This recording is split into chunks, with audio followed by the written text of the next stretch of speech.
Too expensive or too cheap? If you're pricing your dog treats and constantly second guessing yourself, then this episode is for you. Welcome back to the Dog Treat Diaries. Pricing is one of the hardest parts of running a business. And the confusing thing is this: at the same market, on the same day, you'll hear both. Well, that's expensive. And that's really cheap for handmade. So which one's right? Well, here's the truth most people don't expect.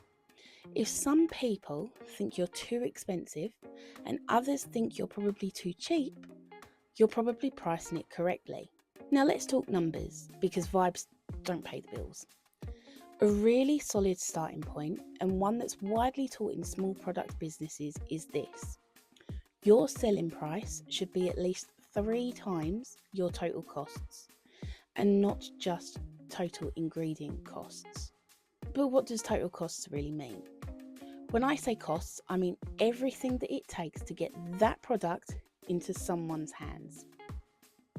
Your ingredients, packaging and labels, electricity, gas, water, wear and tear on equipment, your time, baking, dehydrating, decorating, packing, market fees and online platform fees, failed batches and wastage, compliance registrations, testings, and the list goes on. Because that number there is your true cost. If you only count ingredients, then you're underpricing every single time. So let's look at an example. Let's keep it really simple. If a packet of treats costs you £1 to make all in, using the 3 times rule is £1 cost, £3 selling price. It's not greed, it's about running your business. I want to be really honest here as well. When I first started out, I was terrible at pricing, and to be honest, I still am to some extent. I priced a full packet of dog treats at £2, and I genuinely thought I was being fair, but looking back, I was massively undervaluing myself. I eventually increased the price to £3.50, and to make it easier for customers, I offered 2 for £6. And something really interesting happened. They didn't sell less, they sold more. And this is something people don't talk about enough. Pricing isn't just maths, it's psychology.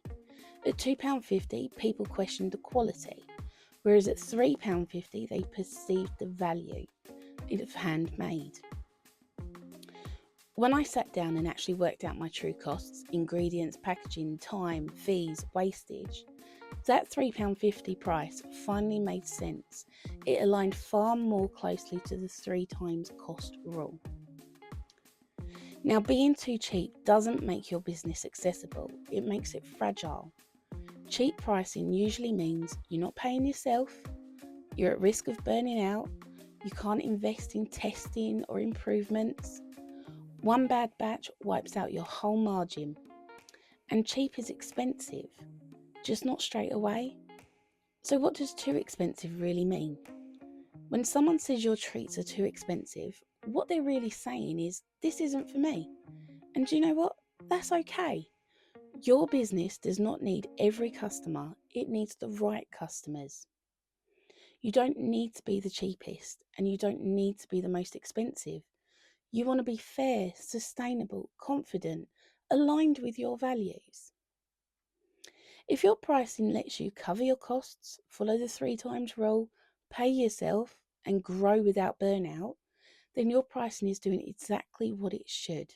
If nobody ever questions your prices, you're probably too cheap. And if everyone questions your prices, you're probably talking to the wrong audience. The goal isn't to be liked by everyone, it's to build a business that lasts. This is the Dog Treat Diaries, honest conversations about building a dog treat business without burning out. And if this has helped, subscribe, like the video, and I'll see you in the next episode.